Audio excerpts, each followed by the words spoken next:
canciones de Marcos Witt o Jesús Adrián Romero. ¿No están agradecidos ustedes de no estar cantando esa música o esas canciones vacías de contenido? Yo estoy agradecido y es algo que el Señor nos da el privilegio de tener. Bueno, pueden abrir sus Biblias, hermanos, en Lucas, el capítulo 15. El capítulo 15 de Lucas. Hoy retornamos a nuestra serie después de una pausa el domingo pasado, breve, por el Día de las Madres. Vamos a enfocarnos ahora de nuevo en esta serie de parábolas que Jesús enseñó mientras estaba acercándose el día de su muerte y su pronta llegada a Jerusalén. Es el énfasis del Evangelio de Lucas. Jesús viaja hacia Jerusalén. Este viaje lo cogimos en el capítulo 9, el versículo 51, cuando Él dispuso su rostro hacia la ciudad de Jerusalén. Ese fue el comienzo del final de su ministerio aquí en la tierra, y Él sabía esto, y sus enseñanzas cobran una particularidad a medida que Él comienza este viaje final, y algunos énfasis en Jesús que no encontramos antes del capítulo 9 los hallamos durante este viaje. Este viaje va a terminar en el capítulo 19. ¿Sí me pueden escuchar bien? ¿No? Sí, no hay eco ni nada. Ok, bueno, muy bien. El capítulo 19, así que tenemos del 9 al 19 unos 10 capítulos de viaje de Jesús, y en este viaje relata enseñanzas. Y en este capítulo 15 particularmente tenemos una serie de enseñanzas en parábolas. Si ustedes recuerdan, hemos cubierto la primera parábola, la parábola de la oveja perdida. Hemos cubierto la segunda parábola, la parábola de la moneda perdida. Y el día de hoy vamos a introducirnos a la tercera parábola, seguramente la más popular de las tres que aparecen en este capítulo 15. Es la parábola llamada del hijo pródigo. Y vamos a iniciar el estudio de esta parábola. No tengo idea cuántas semanas nos va a tomar cubrir esta historia. No es una corta historia. Si ustedes se fijan, comienza en el versículo 11 y termina en el versículo 32. Así que si ustedes se fijaron en el boletín de esta mañana y lograron leer las palabras en miniatura que aparecieron allí en el boletín, especialmente los temas del sermón, ustedes pueden darse cuenta que hoy vamos en esta mañana a predicar la primera parte. Y si por si acaso al final de este sermón la predicación o el sermón parece inconcluso, como que no hubo una conclusión o un final, es porque hoy en la tarde vamos a continuar con la segunda parte de esta parábola, y ni siquiera creo que terminemos con la segunda parte, pero vamos a avanzar. Eso solamente lo digo para abrir el paraguas antes de llover. Si no termino con una conclusión es porque vamos a continuar hoy en la tarde con la segunda parte de esta parábola. Pero ¿cómo va esta parábola? Noten el versículo 11, vamos a leerla para tener la idea completa, la historia completa en nuestra mente. Dice Lucas 15, versículo 11. También dijo: un hombre tenía 2 hijos, y el menor de ellos dijo a su padre: Padre, dame la parte de los bienes que me corresponde. Y les repartió los bienes. No muchos días después, juntándolo todo, el hijo menor se fue lejos a una provincia apartada, y allí desperdició sus bienes viviendo perdidamente. Y cuando todo lo hubo malgastado, vino una gran hambre en aquella provincia y comenzó a faltarle. Y fue y se arrimó a uno de los ciudadanos de aquella tierra, el cual le envió a su hacienda para que apacentase cerdos. Y deseaba llenar su vientre de las algarrobas que comían los cerdos, pero nadie le daba. Y volviendo en sí, dijo: ¿cuántos jornaleros en casa de mi padre tienen abundancia de pan, y yo aquí perezco de hambre? Me levantaré, iré a mi padre, y le diré: Padre, he pecado contra el cielo y contra ti. Ya no soy digno de ser llamado tu hijo, hazme como a uno de tus jornaleros. Y el versículo 20 nos introduce al padre, lo que hace el padre. Y levantándose vino a su padre, y cuando aún estaba lejos, lo vio su padre, y fue movido a misericordia, y corrió, y se echó sobre su cuello, y le besó. Y el hijo le dijo: Padre, he pecado contra el cielo y contra ti, y ya no soy digno de ser llamado tu hijo. Pero el padre dijo a sus siervos: sacad el mejor vestido y vestidle, y poned un anillo en su mano y calzado en sus pies, y traed el becerro gordo y matadlo, y comamos y hagamos fiesta, porque mi hijo muerto era y ha revivido. Se había perdido y es hallado. Y comenzaron a regocijarse. El versículo 25 ahora nos introduce al hijo mayor. Y su hijo mayor estaba en el campo, y cuando vino y llegó cerca de la casa, oyó la música y las danzas. Y llamando a uno de los criados, le preguntó qué era aquello. Él le dijo: tu hermano ha venido, y tu padre ha hecho matar el becerro gordo por haberle recibido bueno y sano. Entonces se enojó y no quería entrar. Salió por tanto su padre y le rogaba que entrase. Mas él, respondiendo, dijo al padre: he aquí, tantos años te sirvo, no habiéndote desobedecido jamás, y nunca me has dado ni un cabrito para gozarme con mis amigos. Pero cuando vino tu hijo, que ha consumido tus bienes con rameras, has hecho matar para él el becerro gordo. Él entonces le dijo, estas son las palabras del padre: hijo, tú siempre estás conmigo, y todas mis cosas son tuyas. Mas era necesario hacer fiesta y regocijarnos, porque tu hermano era muerto y ha revivido. Se había perdido y es hallado. Esta es la parábola del hijo pródigo. Y la atención que ha generado esta historia y esta parábola contada por Jesús hace 2000 años ha sido tradicionalmente enfocada en uno de los personajes de los tres que aparecen aquí, porque encontramos tres personajes: el hijo menor, el padre y el hijo mayor. Aparecen en ese orden en la parábola. Pero el enfoque sobre cualquier otro de los dos personajes ha recaído siempre sobre el hijo menor, el que justamente ha sido llamado como el hijo pródigo. De ahí el título que ustedes pueden ver en sus propias Biblias, incluso como hijo pródigo. El término pródigo no es una palabra que carece de significados, no es meramente un bonito título para el hijo menor, es un adjetivo que caracteriza la vida del hijo menor.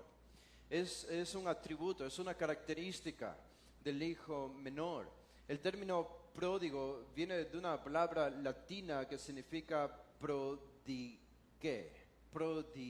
El verbo era prodigare, que puede traducirse o significa consumir de manera profusa algo.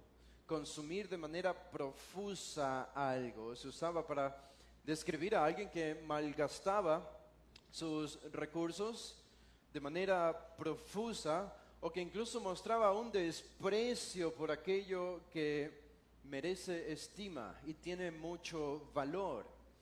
E incluso esta palabra llegó a ser utilizada probablemente hasta el día de hoy en los tribunales, en la vida de derecho entre abogados y jueces, cuando se litigian casos.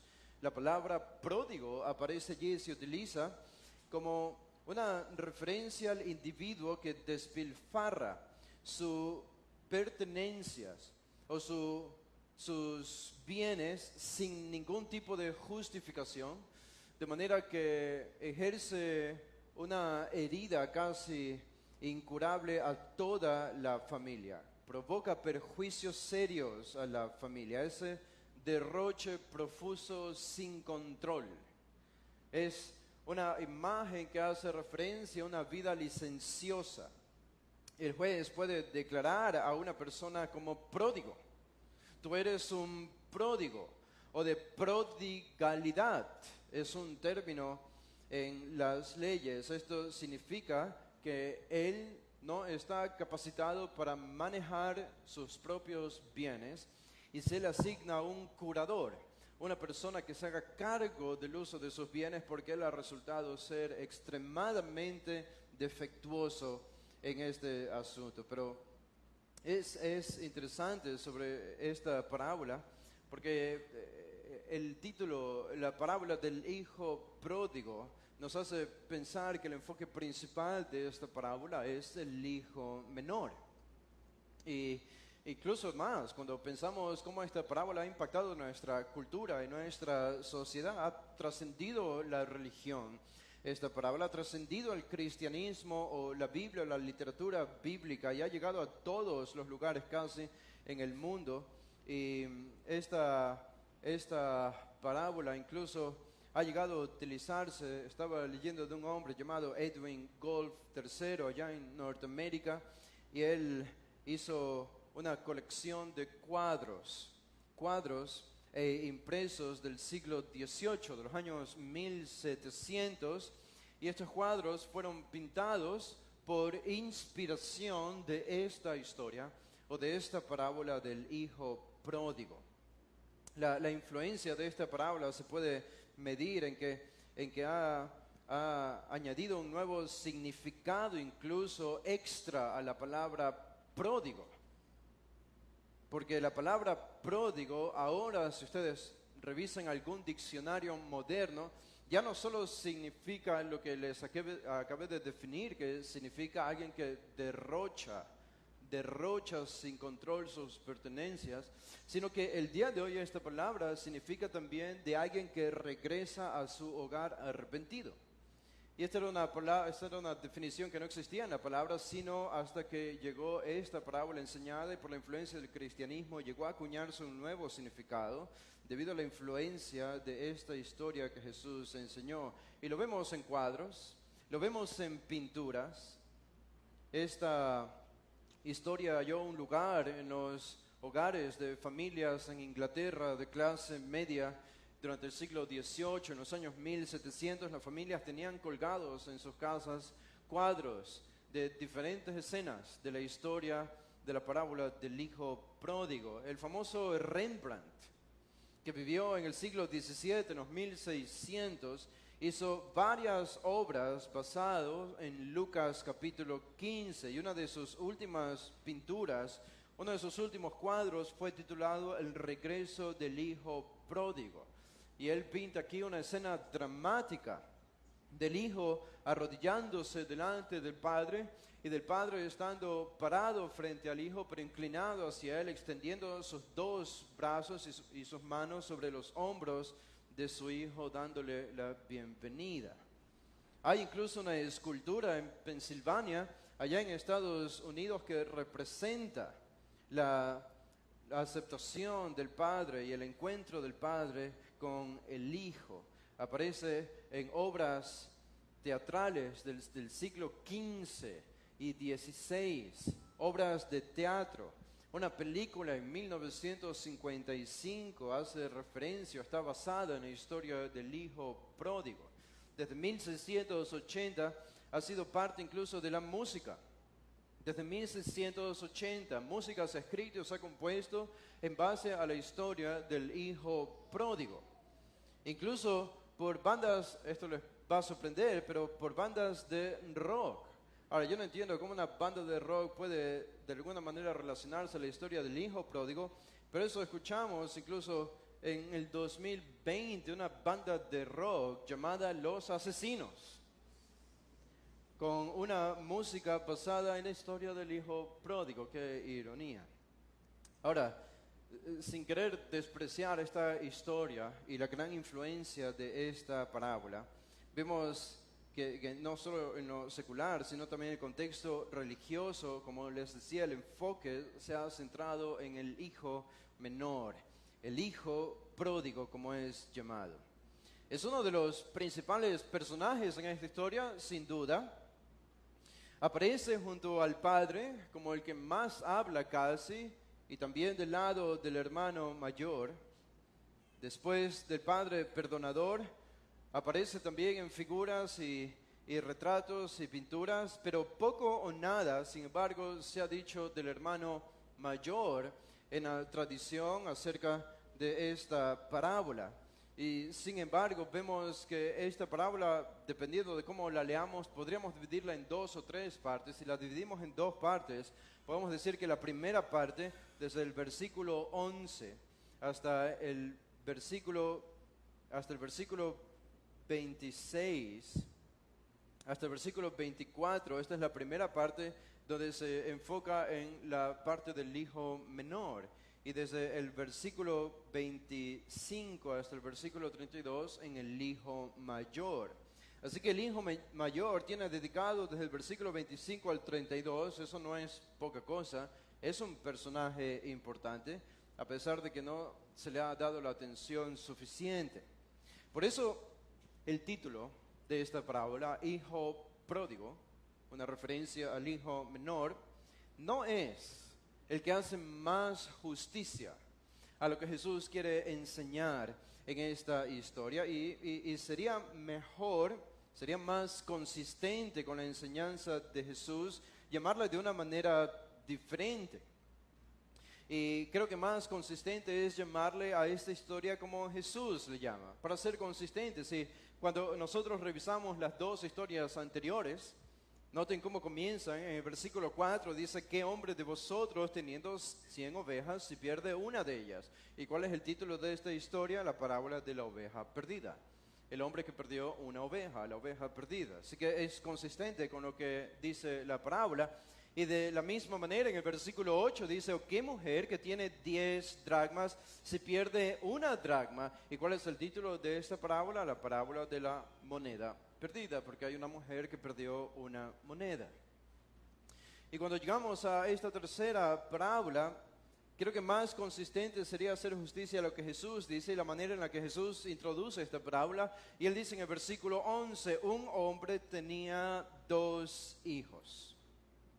Un hombre tenía 2 hijos. Y creo que un título que hace más justicia a la historia es la historia de un padre y sus 2 hijos. Porque no es la historia del hijo pródigo.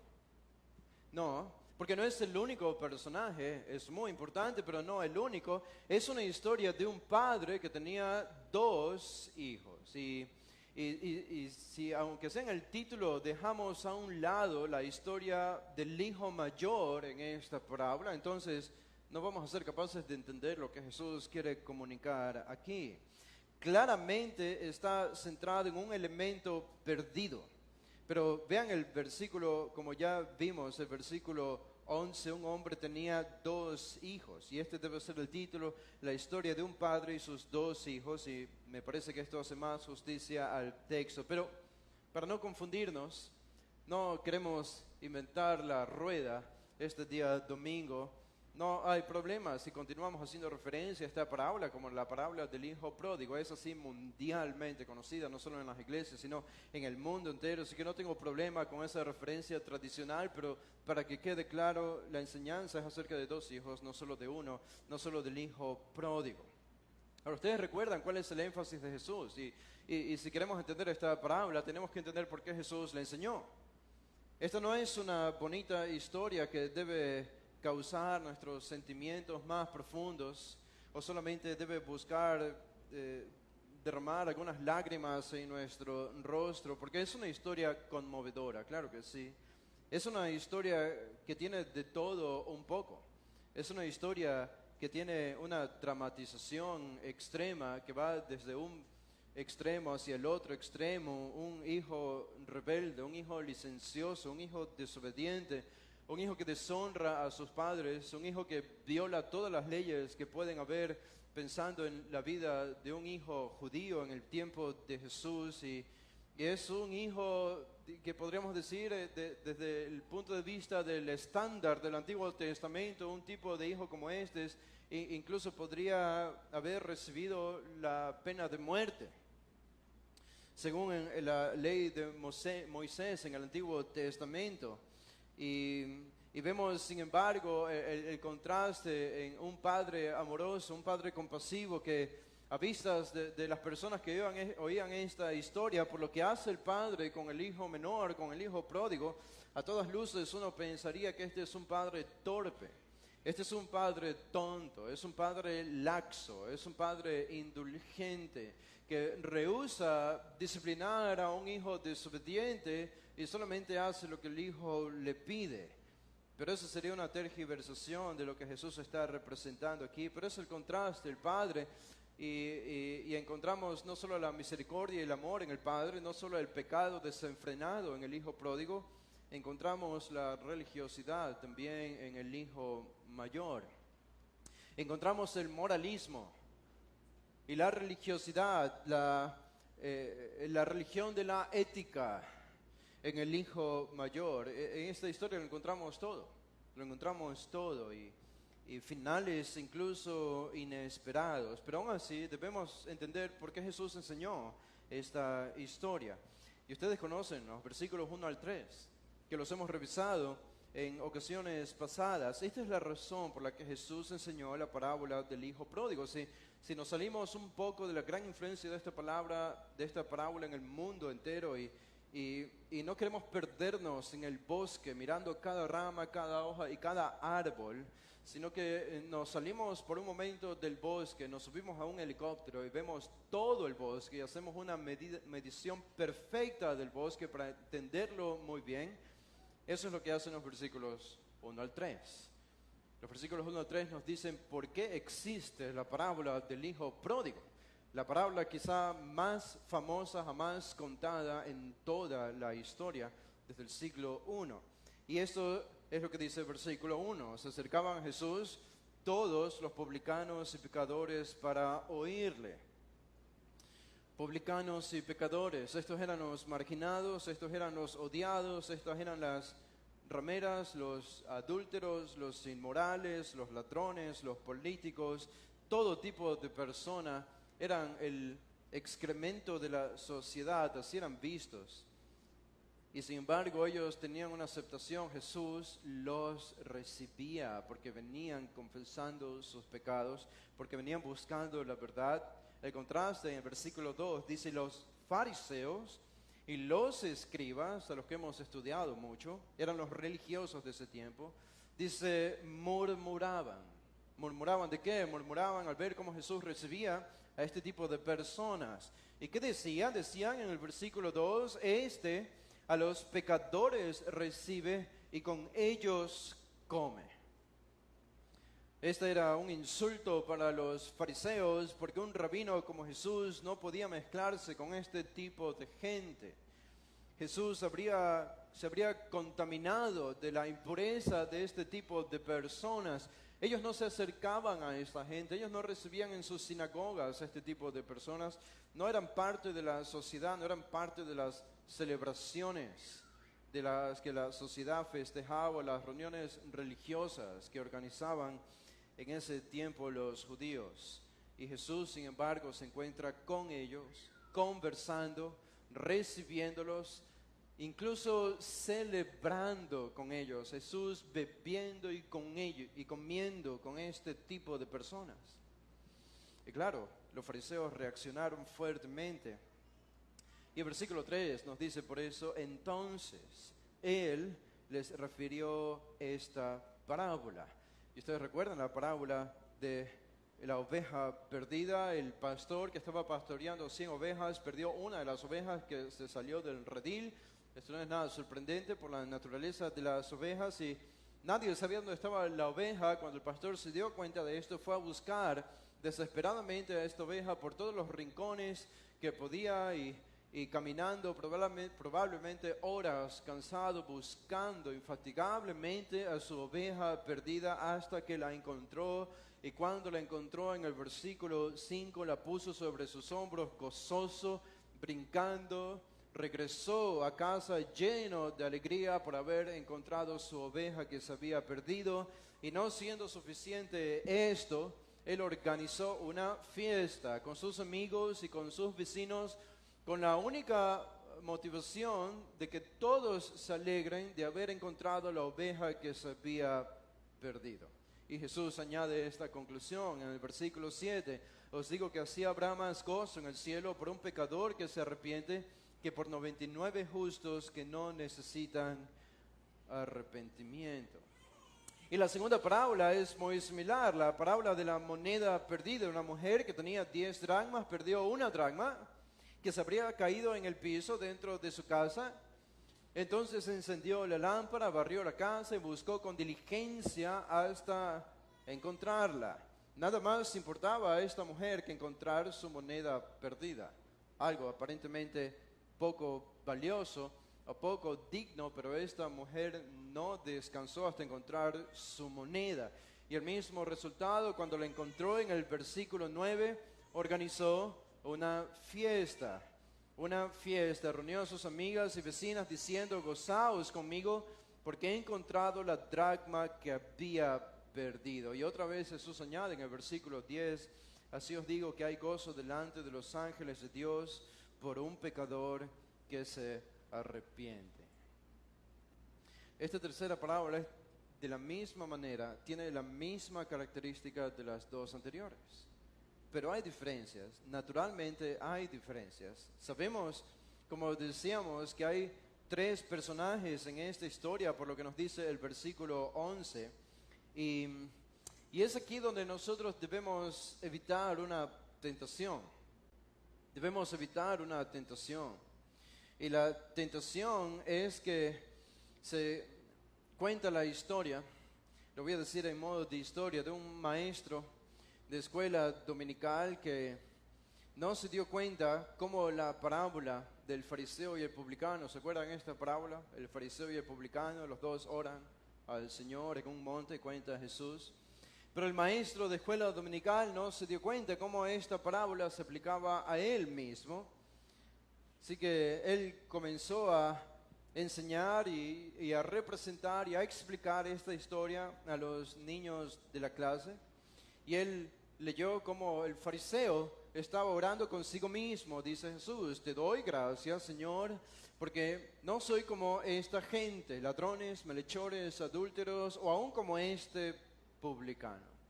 Y el maestro de la escuela dominical estaba explicando estas palabras del fariseo, qué significaban y lo que estaba diciendo Jesús aquí con esta historia, durante una hora. A lo largo de una hora, de 60 minutos, él estuvo enseñando y describiendo con lujo de detalles las cosas que los fariseos del primer siglo hacían mal y que estaba representado en la oración de este fariseo. Bueno, cuando él terminó su enseñanza, él finalizó la hora orando de la siguiente manera. El maestro de escuela dominical terminó su clase, oró y dijo en su oración: gracias, Señor, porque no somos como el fariseo de esta historia. Y el maestro de la escuela dominical hizo justamente lo que enseña la parábola que no se debe hacer. Lo que el fariseo hizo con el publicano es lo que el maestro hizo con el fariseo. Gracias, Señor, porque no soy como él. Esa es una tentación que debemos evitar al leer esta parábola. Fue atrapado por su propia enseñanza y quizá nosotros podemos responder erróneamente al leer y estudiar esta parábola de la misma manera. Cuando leemos, por ejemplo, la historia del hijo menor, del hijo pródigo y su vida licenciosa, su vida depravada, podemos decir: Señor, gracias, que no soy como el hijo pródigo de esta parábola. Algo un poco incluso más sutil, porque creo que la idea general que la gente tiene de esta parábola es que el hijo pródigo es cierto que fue un depravado, pero fue redimido. Fue recibido por el Padre, se arrepintió, recibió el perdón y de alguna manera como que nos queremos identificar más con el hijo menor de esta historia. Y creo que es más sutil cuando llegamos a la historia del hijo mayor de esta parábola. Y cuando leemos la historia del hijo mayor, nuestra tentación entonces es a decir: gracias, Señor, yo soy como el hijo menor, mi vida era un desastre, pero tú me salvaste y fui arrepentido. Gracias, porque no soy como el hijo mayor de esta parábola. Y esa es una tentación que debemos evitar, porque probablemente no solamente nosotros tenemos cosas del hijo menor en nosotros, sino que probablemente también tenemos cosas del hijo mayor en nuestro corazón. Es una historia que debe ser interpretada como los fariseos la habrían interpretado, no necesariamente aplicado como ellos, pero interpretado como ellos la habrían interpretado. Por eso la clave, yo pienso, para entender esta parábola radica en el versículo 3. el versículo 3, cuando Jesús dice, entonces, Él les refirió esta parábola, les. ¿A quién se hace referencia allí? Les. ¿A sus discípulos? No. ¿A la multitud en general?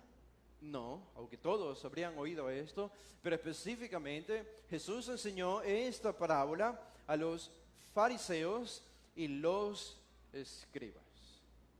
Si yo no interpreto la historia del hijo pródigo como los fariseos la habrían interpretado, con una aplicación a los fariseos, entonces no voy a entender la historia de esta parábola.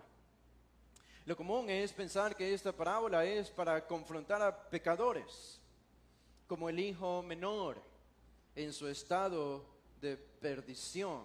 Este es el hijo perdido, el que es encontrado. Entonces, la parábola del hijo pródigo se trata de esto, es una historia de redención, es una historia de salvación, y podemos decir amén a eso, pero es parcialmente cierto, es parcialmente cierto.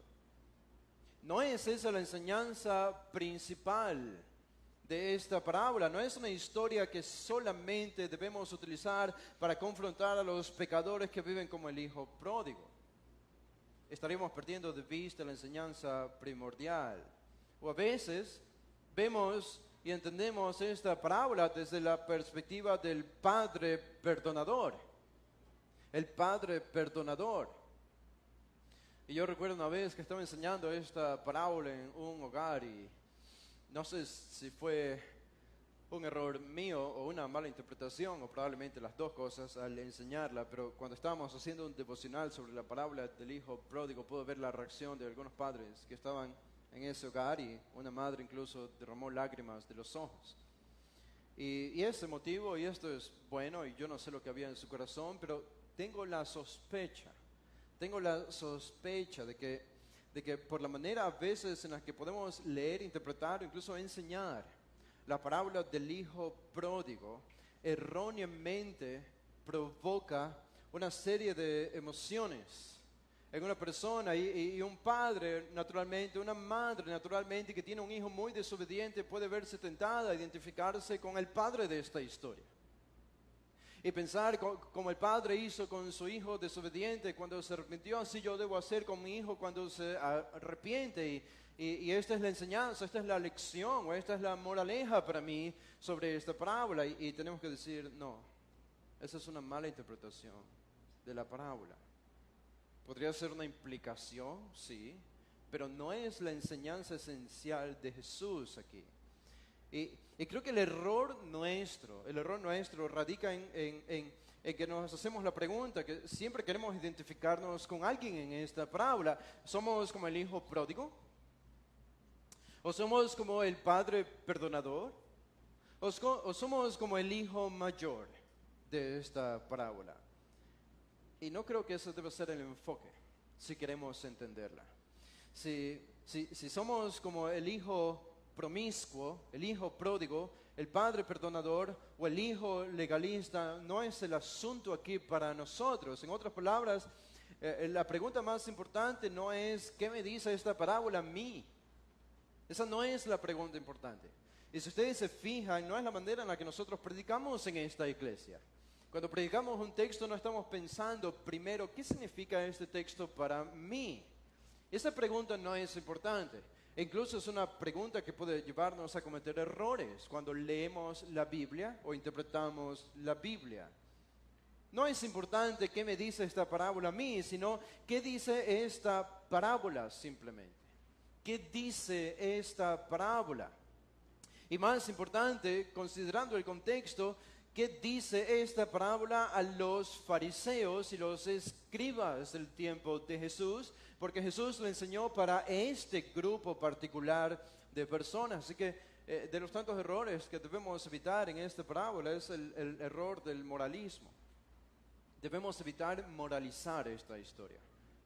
Y seré como el hijo pródigo o el padre o el hijo mayor. Eso es moralizar la historia. Debemos evitar la tentación de sentimentalizar esta historia y ser movidos emotivamente, emocionalmente por los altos y bajos que presenta esta historia, porque en verdad es emotiva y Y debemos seguir esas emociones en un sentido, pero no debemos permitir que esas emociones determinen la manera en la que yo voy a interpretar este pasaje.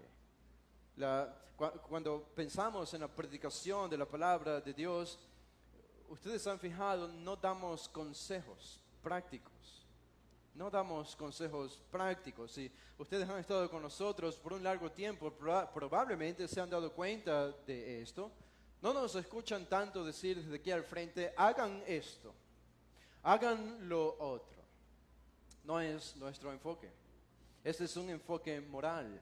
Mis consejos morales a ustedes no tienen el más mínimo efecto en sus corazones. Yo puedo darles 300 consejos morales de cómo hacer las cosas que deben hacerse según la Escritura, y esos consejos no van a transformar ni un ápice sus corazones.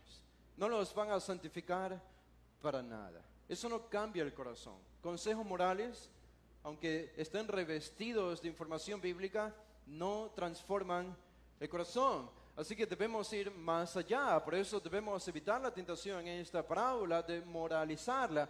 Lo que hacemos aquí no es, lo que decimos aquí no es hagan esto. Eso depende de ustedes y la sujeción que ustedes tengan al Espíritu Santo que mora en ustedes y a la palabra. No depende de nosotros. Lo que nosotros decimos de aquí al frente no es hagan esto o lo otro. Lo que decimos es crean esto. Crean esto. Este es el significado y esto es lo que deben creer. Y una vez que ustedes lo creen con su mente y lo abrazan con el corazón, el Espíritu Santo hace la obra en todo este proceso. En otras palabras, lo que estoy diciendo es que la doctrina es la que transforma nuestra mente. Y cuando leemos esta parábola debemos entender lo que Jesús quiere comunicar. ¿Cuál es la doctrina que Él está comunicando? ¿Cuál es la verdad importante que Él está comunicando a lo largo de esta historia? Y por eso, para nosotros lo más importante es cómo entendieron los fariseos esta parábola. ¿Cómo la entendieron los fariseos? Esto es lo más importante. Ahora, con esto en mente, vamos a comenzar con el versículo 11, esta parábola. Entienden cómo comienza Jesús esta historia, a lo que ya hacíamos alusión. Y antes de las palabras de Jesús, hay un paréntesis muy, muy pequeño de Lucas. Si ustedes se fijan en el versículo 11, dice Lucas también dijo. Dos palabras muy pequeñas. También dijo. Y esto es como que Lucas nos está preparando para lo que viene a continuación, porque Jesús ha enseñado la primera parábola e inmediatamente la segunda parábola sin ningún paréntesis. Pero ahora va a enseñar la tercera parábola, que es mucho más extensa, pero es como que Lucas quiere que nos detengamos por un segundo aquí, por lo menos, y añade esta frase, también dijo. Y esto sirve para introducirnos a la parábola mucho más extensa que él va a mencionar en esta última parte del versículo 15. Es la idea de detenernos un poco y pensar qué está haciendo Jesús aquí. ¿Por qué está enseñando estas parábolas? Y a esta nueva parábola Jesús le dedica 22 versículos. 22 versículos. En contraste con la primera que tiene solo 4 y la segunda que tiene solo 3, comunicando la misma verdad, pero esta última tiene 22, así que es mucho más extensa. Podemos entender por qué Lucas quiere que nos detengamos por un momento, pensar, prepárense para esta tercera historia, es la última historia, y en un sentido es la historia predominante de este capítulo 15, porque lo contiene todo. Si la primera enfatiza una verdad, la segunda otra verdad, la tercera tiene todo lo que no tienen las otras dos. Es un perfecto complemento. Jesús comienza, y la manera en la que comienza también es diferente en el versículo 11 a las otras dos historias anteriores. Noten cómo él inicia diciendo, un hombre tenía 2 hijos. Y cuando ustedes leen esa referencia, ese versículo, ustedes saben, probablemente viene una larga historia aquí. No es como una pregunta retórica que él inicia, como en el versículo 4, en la parábola de la oveja perdida. ¿Qué hombre de vosotros, teniendo 100 ovejas y pierde una de ellas? El hecho de que es una pregunta ya nos adelanta que va a ser una historia breve. Y lo mismo en la segunda de la moneda perdida. Jesús comienza con una pregunta retórica, lo que hace que la historia sea corta.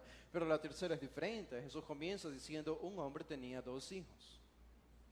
Esta va a ser una larga historia.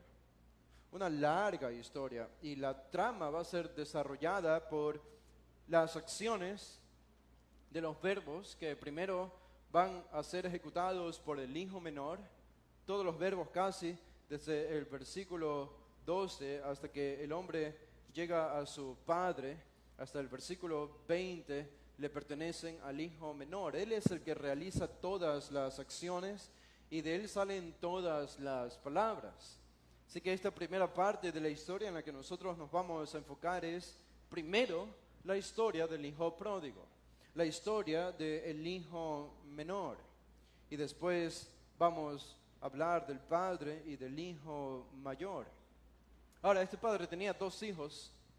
Esto no era nada fuera de lo común. No era fácil tener muchos hijos en ese tiempo, no porque los judíos no habrían querido tener hijos, sino porque era difícil para los bebés o los niños sobrevivir en un tiempo como ese debido a las enfermedades y falta de medicinas de las que hay hoy. Así que él tenía 2 hijos y Jesús inventa una historia de un padre con 2 hijos porque no necesita más hijos. Así que no hay que preguntar mucho al respecto de por qué eran 2 y no 3 o no 4. Eso no importa. Jesús solo necesita 2. Porque un hijo va a representar a un grupo de personas y el otro hijo va a representar a otro grupo de personas, que es el contraste. Eso es todo lo que Jesús necesita. Y esta es una familia común. Este es un padre que probablemente era de clase media, tenía algo de dinero, porque lo que encontramos en esa historia, era un padre compasivo, era un padre benevolente, misericordioso, era un buen padre. Y los hijos, naturalmente, sabiendo que este era el carácter del padre, habían recibido todo lo que el padre tenía y toda la educación de un niño judío en ese tiempo. El padre los habría cuidado como cualquier otro padre amoroso, les habría dado toda la enseñanza didáctica del Antiguo Testamento, la Shema. Ellos habrían sido educados desde los 5 años. Algunos niños ya aprendían a leer el hebreo del Antiguo Testamento y estudiaban ya a los 6, 7 años en las sinagogas y eran enseñados por otros rabinos. Y no debemos suponer que este no era el caso de esta familia, sabiendo el carácter del padre.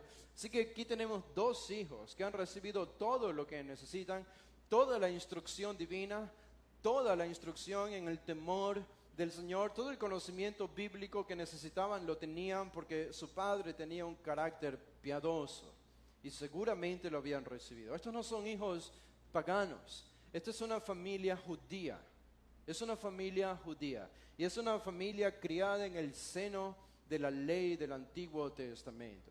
Y es por eso que sorprende el versículo 12 y la manera como Jesús introduce las acciones del hijo menor.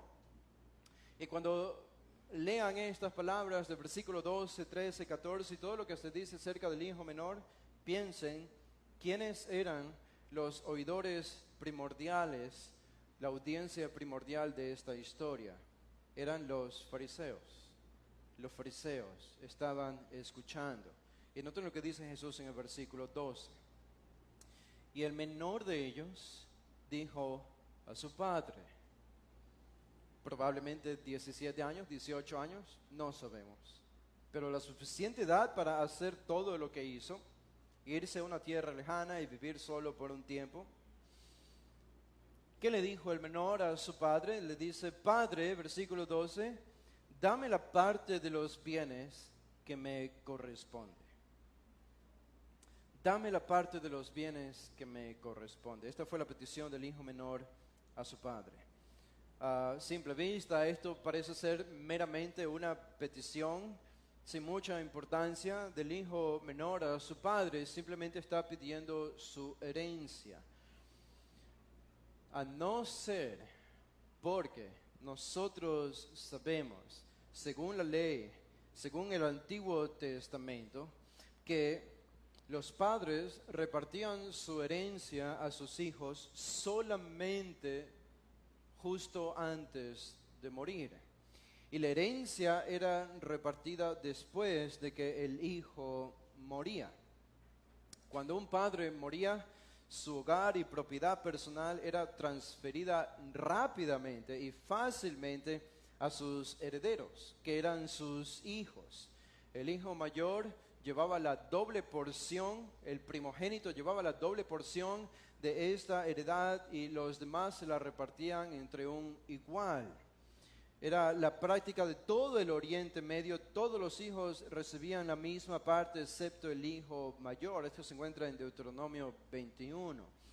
Las hijas, mujeres, no recibían heredad porque se presume que ellas cuando se casaban recibían la dote y eso era considerado como su heredad. Las viudas tampoco recibían heredad cuando su esposo moría. ¿Por qué? Porque la heredad iba al hijo mayor. Y el hijo mayor debía cuidar de su madre viuda con el dinero de esa heredad. Así que para los judíos, heredar propiedades no era como para nosotros hoy heredar propiedades. Para nosotros es netamente un tema económico. Es solamente limitado a un asunto de comodidad y de bienes personales. Es un asunto económico y nada más que eso para nosotros. Para ellos también era esto, pero llevaba el añadido de que recuerden quién les había dado esa tierra. Era Dios. ¿Y quién había prometido que le daría esa tierra? ¿Y a quién se lo había prometido? Era a Abraham en el Antiguo Testamento. Así que era importante para las familias judías siempre recibir la heredad, una porción de tierra en la nación de Israel, porque era la tierra prometida. La tierra prometida de Dios. Dios había hecho esta promesa desde el Antiguo Testamento, así que no podían, incluso habían leyes de si uno no tenía hijos varones, qué hacer con las hijas mujeres, y siempre esto trataba de regularse de alguna manera para que la propiedad quede dentro de la familia. ¿Se acuerdan la historia de Ruth y Noemí y Booz en el Antiguo Testamento? Es básicamente esto. La heredad debía caer sobre el familiar más cercano. ¿Por qué? Siempre debía quedar dentro de la familia porque la propiedad debía perpetuarse dentro del linaje de la familia. Así que esto es muy importante incluso para entender esta historia, porque vemos que el hijo menor va a hacer en el seno de una familia judía donde la propiedad es tan importante que debe permanecer dentro de la familia. Él va a hacer algo que es impensable, simplemente no visto en todo el mundo antiguo. Con esta petición, entonces, el hijo menor está pidiendo, si somos un poco extremos, probablemente podríamos decir, está pidiendo la muerte de su padre. Si queremos ser un poco más suaves con el hijo menor, al decirle, dame la parte de los bienes que me corresponde, le estaría diciendo a su padre, no puedo esperar a que mueras para recibir mi heredad. Quiero mi heredad ahora. Lo que ocurra contigo no me interesa, quiero mi heredad. Esta fue una petición desfachatada de parte del hijo menor, una petición sin vergüenza, irrespetuosa. Y sobre todo cuando consideramos el mandamiento, uno de los más importantes para los judíos, ustedes conocen cuál es en el Antiguo Testamento. Honra, el quinto mandamiento, honra a tu padre y a tu madre. Honra a tu padre y a tu madre para que tus días se alarguen aquí en la tierra. No había nada de esto en el hijo menor, nada de esto. Los padres eran vistos de manera tan respetuosa por sus hijos que la tradición judía incluso decía que ellos debían cuidar de ellos debían alimentar a sus padres, estaban obligados a alimentar a sus padres, a darles de beber, a darles protección, a conducirlos dentro y fuera, a lavar su cara, a lavar sus manos y sus pies si ellos lo necesitaban. La Gemara incluso dice que un hijo debería estar obligado a mendigar por el bien de su propio padre. Y el descuido de un hijo hacia su padre era visto casi como un pecado imperdonable por los judíos en ese tiempo. Eso habría suscitado un sentimiento de horror en la sociedad judía, algún hijo que no haya cuidado de su padre. Y tenemos aquí a un hijo que no solamente no está cuidando a su padre, sino uno que incluso está deseando la muerte de su padre en un sentido. Esto es lo que el Nuevo Testamento llama el patricidio, el asesinato de hijos a padres. No hay ningún tipo de temor en este hijo menor, no hay ningún tipo de vergüenza, no hay ningún tipo de restricción en su corazón, en sus palabras y para lo que está a punto de hacer. Todo es vergonzoso acerca de este joven. Es un joven a todas luces, para nosotros diríamos irreparable. Bajo la sanción del Antiguo Testamento habría merecido probablemente la misma muerte, ser lapidado por la misma comunidad israelita como sanciona la ley de Moisés. Pero más sorpresivo aún que esto es la respuesta del Padre.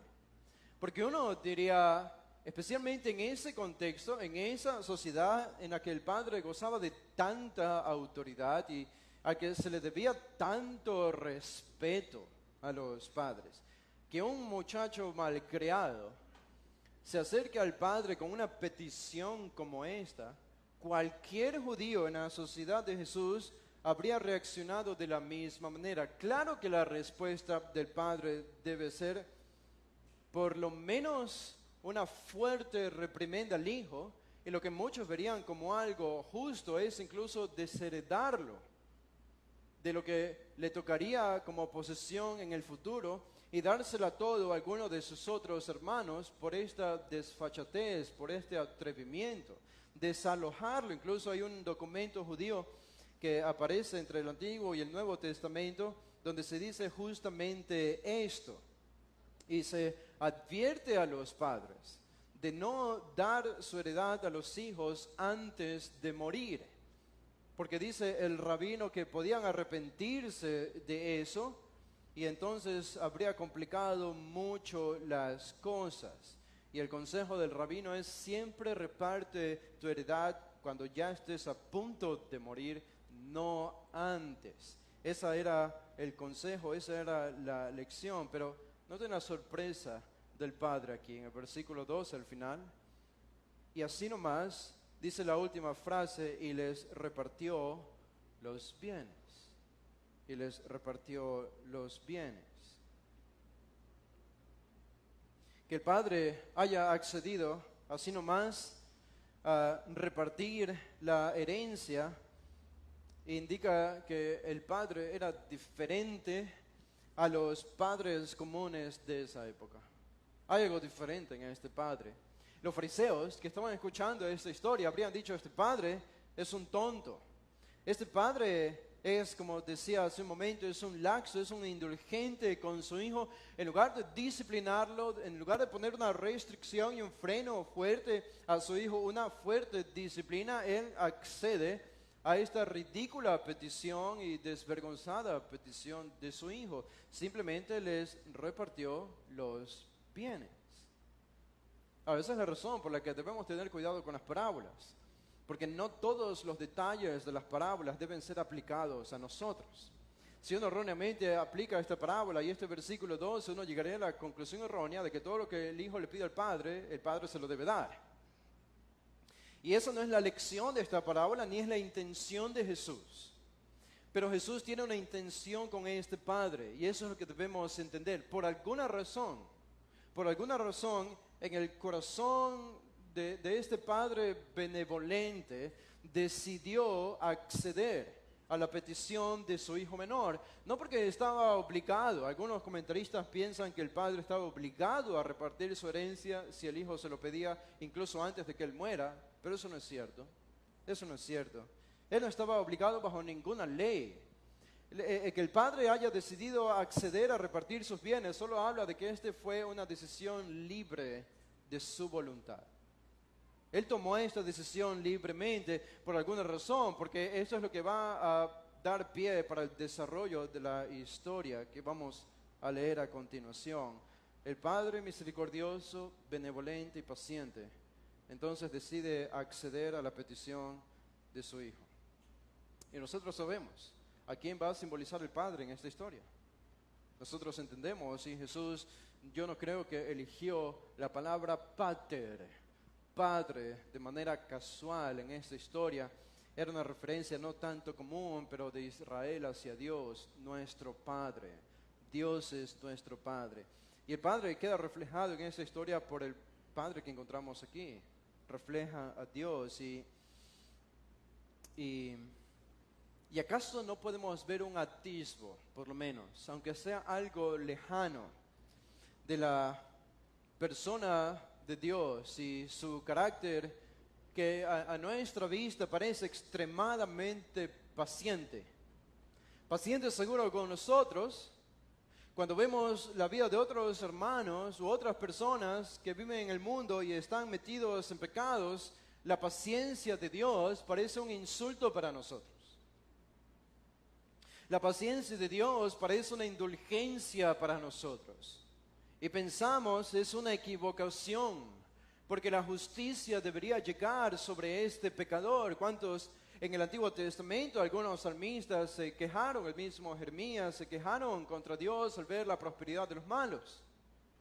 Lo que ellos no entendían es que Dios es en extremo paciente. Es en extremo paciente.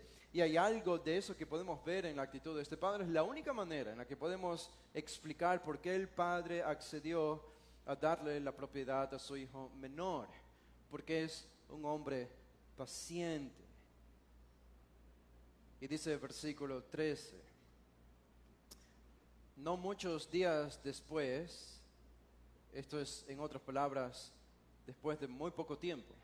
¿Después de muy poco tiempo de qué? De haber recibido su heredad. Dice, juntándolo todo el hijo menor. ¿A qué hace referencia esa frase, juntándolo todo el hijo menor? Esa es una referencia a que él utilizó todos los bienes y propiedades que había recibido, la parte de la hacienda y los animales y los objetos, toda la propiedad que había recibido como su parte de herencia del padre, él la hizo efectivo. Él lo habría vendido, lo juntó todo y hizo suficiente dinero con eso como para tomar el siguiente curso de acción que nos dice el versículo 13. Dice, se fue lejos a una provincia apartada y allí desperdició sus bienes viviendo perdidamente. Eso nos dice algo, el versículo 13 nos dice algo y nos dice algo más sobre el hijo menor. Nos dice que la única razón por la que él esperó unos pocos días antes de irse de la casa de su padre fue que necesitó tiempo para hacer efectivo toda su heredad. Lo único que le retenía, aún después de haber recibido su heredad en casa del padre, era que necesitaba intercambiar esa propiedad probablemente por monedas, por una gran cantidad de dinero. Y eso le tomó algunos días. Así que esa es la única razón por la que el versículo 13 nos dice no muchos días después. No es que él tenía un sentimiento de pena o lástima por su padre o por su familia y antes de irse quiso pasar algunos días emotivos junto a su padre antes de despedirse. No. Es algo muy oscuro que se revela en el corazón de este hijo menor. Lo único que le retuvo fue que necesitó tiempo para intercambiar sus bienes por monedas. Pero tan pronto lo hizo, que fue poco después, tan pronto lo hizo, nos dice Jesús que él se fue lejos a una provincia apartada. Y nosotros sabemos que si esta es una familia judía, la referencia a irse a una provincia apartada es una referencia a ir a un lugar pagano, un país pagano. Sabemos que era pagano porque más adelante le encontramos al hijo pródigo con cerdos. Y los judíos no apacentaban cerdos, solo los paganos. Así que el hijo buscó irse lejos, como dice el texto, a una nación, a una provincia, a una región pagana muy lejos de su hogar. ¿Por qué? ¿Por qué habría hecho esto el hijo menor? ¿Qué es lo que hace todo pecador cuando quiere vivir en su pecado? El pecador tiene que huir de todas las personas que le restringen a pecar. El pecador tiene que huir de todas las personas que tienen una autoridad sobre él y que le prohíben vivir desenfrenadamente en su pecado. Lo que hizo el hijo menor es justamente esto. Él no quería la autoridad de su padre, él no quería ser refrenado por sus familiares, por sus amigos, por sus conocidos, por sus vecinos. La única manera en la que él podía desplegar a viva voz en toda su vida todos sus deseos inmorales y pecaminosos era yendo a un lugar donde nadie le conocía, donde no tendría que enfrentar la vergüenza de decir: esto está haciendo el hijo del padre que yo conozco y es mi amigo tan respetable, o de la familia tal o cual. Él buscó ir a un lugar donde era anónimo, y en el perfecto anonimato sentía la libertad de dar rienda suelta a todos sus pecados. Y esta es la razón por la que fue un lugar lejano. Aparte de que para un judío preferir vivir en una nación pagana a su propia nación era también visto casi como una traición. Era como una traición. Recordamos la historia de Ruth de nuevo, y cuando salieron de Belén y lo que sufrieron. Algunos piensan que fue el castigo de Dios, no necesariamente, pero sin duda que ellos tenían que volver, y volvieron de esa nación pagana de Moab. Este es Jonás. Es la historia de Jonás, que buscó huir de Dios y de la presencia de Dios ridículamente, pensando que un bote le iba a hacer huir de la presencia del Todopoderoso. Jonás no tenía idea que estaba entrando justo a la presencia de Dios, donde Dios controla mejor las cosas, que es en los océanos. Él estaba yendo a la boca del lobo, por así decirlo. Y el hijo menor pensó lo mismo. Tengo que huir de la presencia de mi padre, quiero vivir mi vida, quiero vivir mi pecado, quiero liberarme de toda restricción, liberarme de toda autoridad, y lo voy a hacer ahora. Y se fue a un país lejano, una provincia apartada. ¿Qué hizo allí? Justo eso, noten al final del versículo 13. Y allí, es decir, en ese lugar, es el énfasis, en ese lugar, en esa provincia pagana y apartada, dice, desperdició sus bienes viviendo perdidamente.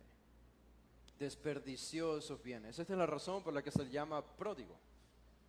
El hijo pródigo. Aquí tenemos una referencia que él desperdició todo lo que tenía. ¿Cómo lo desperdició?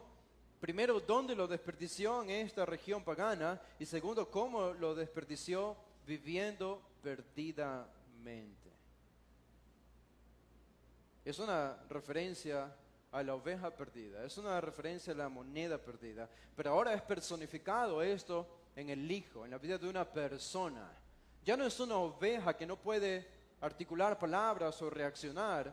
Una oveja es pasiva. Ya no es una moneda que no tiene ni siquiera vida. Ahora este énfasis está en el hijo menor. El hijo menor que tiene voluntad, que habla, que tiene deseos. Y este es el perfecto retrato del pecador. Este es el perfecto retrato de un hombre, de un individuo, de una mujer que nace sin Dios y que vive sin Dios. Esto es lo que ocurre. Así Dios ve la vida de los que no son sus hijos. Así Dios ve todo lo que nosotros fuimos en el pasado, viviendo perdidamente. Ahora, ¿qué hizo el hijo? El texto no los dice. Jesús, me parece un detalle interesante para mí, y con eso terminamos. Se nos fue el tiempo demasiado rápido. Les dije que no iba a haber conclusión, así que me adelanté porque vamos a continuar con esto hoy en la tarde. Pero me parece interesante que Jesús no haya añadido detalles de cómo Él vivió perdidamente. Porque sin duda hay muchos pecados que Él cometió aquí. Una referencia que no sabemos si es verdad viene de la boca del hijo mayor más adelante en la parábola.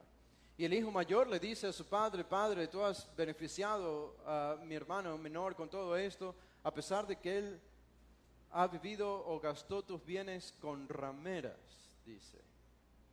No sabemos si esto fue una mentira del hijo mayor.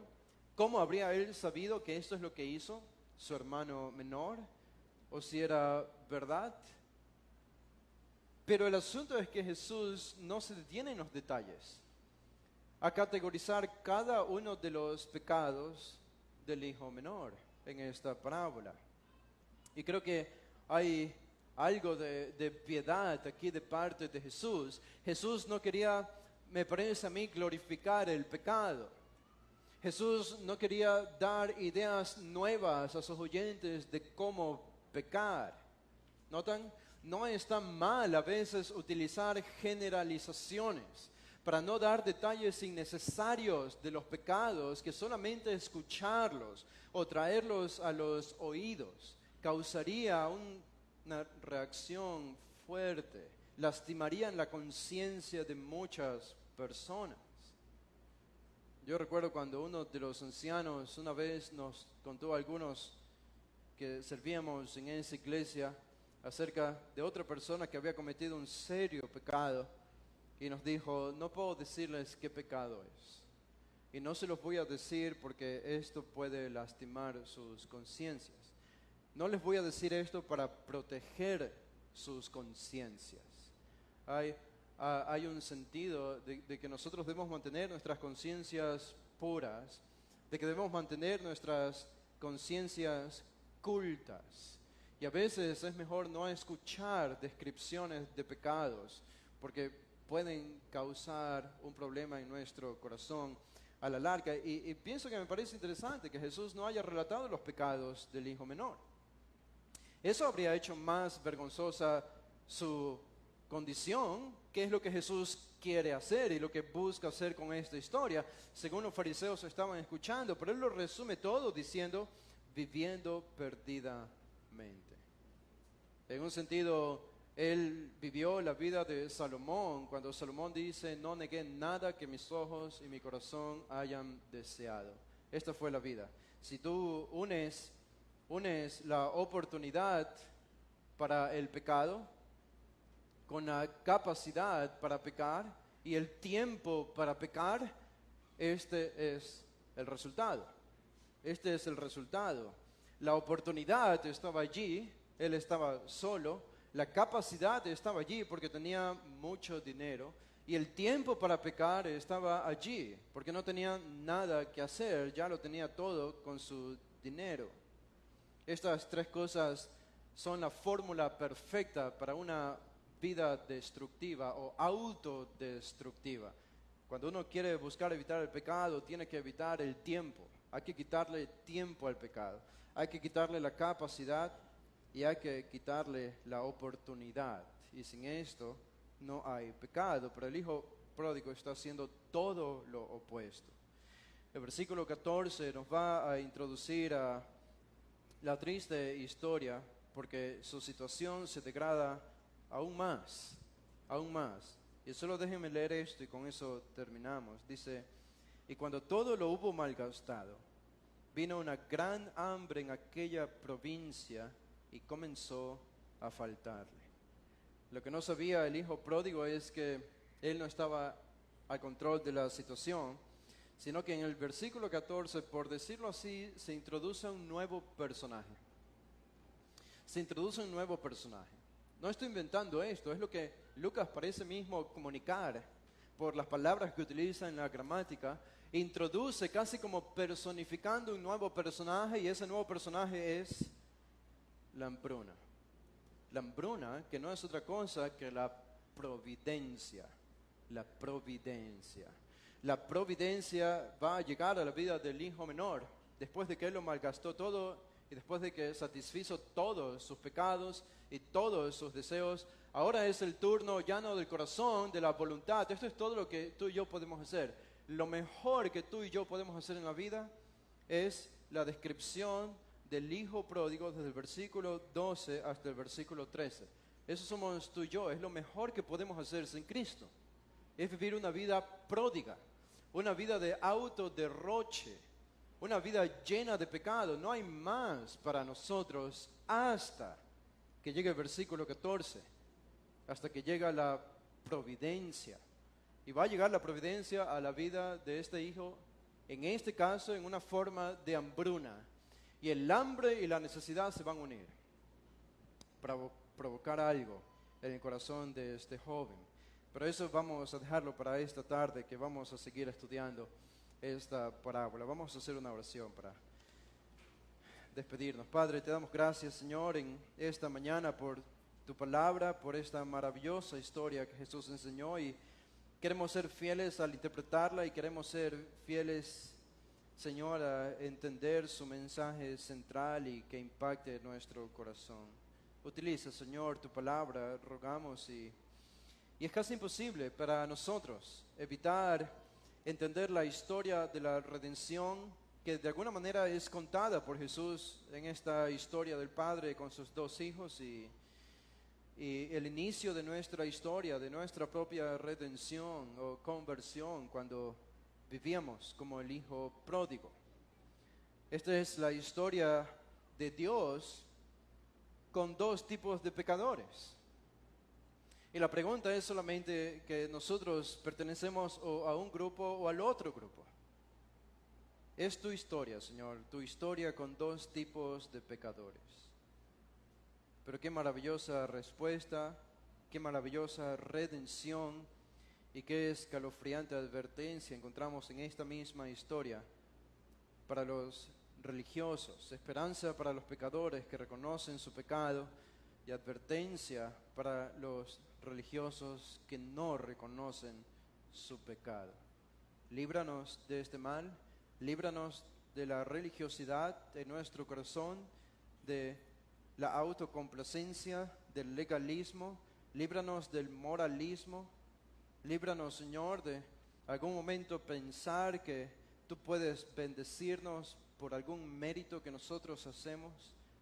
Líbranos, Señor, de esta actitud y llévanos a pensar de nosotros como debemos pensar, como tu palabra nos enseña. Todo esto pedimos en el nombre de Jesús. Amén.